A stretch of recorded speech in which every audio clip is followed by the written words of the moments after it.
बागेश्वर धाम गुरु पूर्णिमा के अवसर पर लाखों लोग पहुंचेंगे बागेश्वर धाम। धीरेन्द्र शास्त्री से लेंगे दीक्षा। बागेश्वर धाम में चल रहे 5 दिवसीय गुरु पूर्णिमा महोत्सव में बड़ी संख्या में श्रद्धालु पहुंच रहे हैं।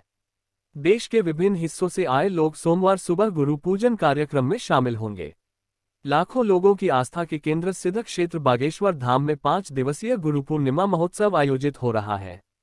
सोमवार को गुरु पूर्णिमा होने के कारण धाम में विशेष व्यवस्था की गई है। सुबह गुरु पूजन होगा, इसके बाद देश के विभिन्न हिस्सों से आए शिष्य अपने गुरुजी का दर्शन कर आशीर्वाद लेंगे। गुरु पूर्णिमा महोत्सव के पहले दिन हजारों लोगों ने बागेश्वर धाम पीठाधीश्वर पंडित धीरेन्द्र कृष्ण शास्त्री की शरणागति ली। वहीं नवचंडी यज्ञ में वैदिक मंत्रोच्चार के साथ आहुतियां दी गईं। शाम को कथा मंच से धीरेन्द्र शास्त्री ने हनुमंत चरित्र सुनाया। उन्होंने कहा कि हनुमान जी विद्यावान है, जो विद्यावान होता है वह विनम्र होता है। विद्वान और विद्यावान के बीच भेद का सरल और सरस ढंग से वर्णन किया। बागेश्वर धाम पीठाधीश्वर पंडित धीरेन्द्र कृष्ण शास्त्री ने धाम में उपस्थित हजारों कथा प्रेमियों को अपनी वाणी से कथा का रसपान कराया। उन्होंने हनुमंत कथा के क्रम में कहा कि हनुमान जी जैसा सच्चा गुरु कोई नहीं है। उन्होंने विभीषण को श्रीराम से मिलवाने का मार्ग प्रशस्त किया, तो वहीं सुग्रीव को भी भगवान श्रीराम से मिलवाने में महत्वपूर्ण भूमिका निभाई। जो ईश्वर से जोड़ता है वही सच्चा गुरु है। गुरु का कार्य शिष्य को परमशक्ति से जोड़ना होता है। संतों की तपोस्थली बागेश्वर धाम में लाखों लोग गुरु पूर्णिमा महोत्सव में शामिल होकर धर्मलाभ ले रहे हैं। यहाँ दिन भर अन्नपूर्णा भंडारा चल रहा है। दूर दूर से सिद्ध संत भी बागेश्वर धाम बालाजी की शरण में आ रहे हैं।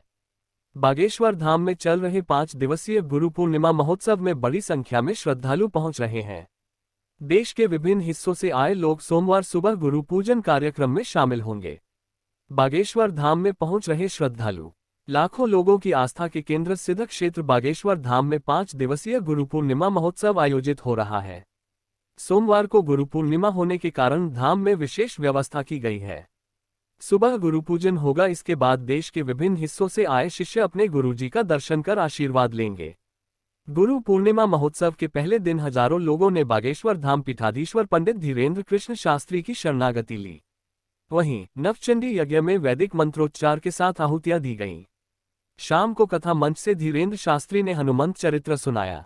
उन्होंने कहा कि हनुमान जी विद्यावान है, जो विद्यावान होता है वह विनम्र होता है। विद्वान और विद्यावान के बीच भेद का सरल और सरस ढंग से वर्णन किया।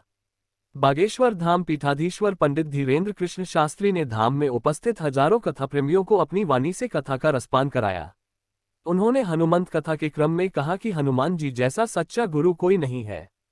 उन्होंने विभीषण को श्रीराम से मिलवाने का मार्ग प्रशस्त किया, तो वहीं सुग्रीव को भी भगवान श्रीराम से मिलवाने में महत्वपूर्ण भूमिका निभाई। जो ईश्वर से जोड़ता है वही सच्चा गुरु है। गुरु का कार्य शिष्य को परमशक्ति से जोड़ना होता है। संतों की तपोस्थली बागेश्वर धाम में लाखों लोग गुरु पूर्णिमा महोत्सव में शामिल होकर धर्मलाभ ले रहे हैं। यहाँ दिन भर अन्नपूर्णा भंडारा चल रहा है। दूर दूर से सिद्ध संत भी बागेश्वर धाम बालाजी की शरण में आ रहे हैं। प्रयागराज के मिश्र बंधुओं के गीतों से झूम उठा पंडाल। बागेश्वर धाम में चल रहे गुरु पूर्णिमा महोत्सव में रविवार को प्रयागराज से आए सुविख्यात गायक मिश्रा बंधु ने समा बांध दिया। उन्होंने अपने प्रख्यात गीत है जिंदगी कितनी खूबसूरत की प्रस्तुति दी, जिसका उपस्थित जनसमूह ने आनंद उठाया। मीडिया से बातचीत करते हुए मिश्र बंधु सत्यप्रकाश मिश्रा और देव प्रकाश मिश्रा ने बताया कि उन दोनों की उम्र में मात्र 10 मिनट का अंतर है। अच्छी खासी पढ़ाई करने और नौकरी हासिल करने के बाद करीब 17 वर्ष पूर्व उन्होंने सनातन का रास्ता चुना था। वर्तमान में वे इसी राह पर चलकर बागेश्वर धाम पीठाधीश्वर द्वारा देखे गए हिंदू राष्ट्र के सपने का प्रचार प्रसार कर रहे हैं।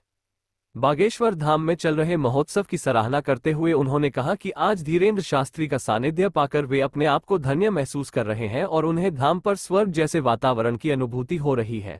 उन्होंने बताया कि इससे पहले भी वे गुरुदेव के कार्यक्रमों में अपनी प्रस्तुतियां दे चुके हैं।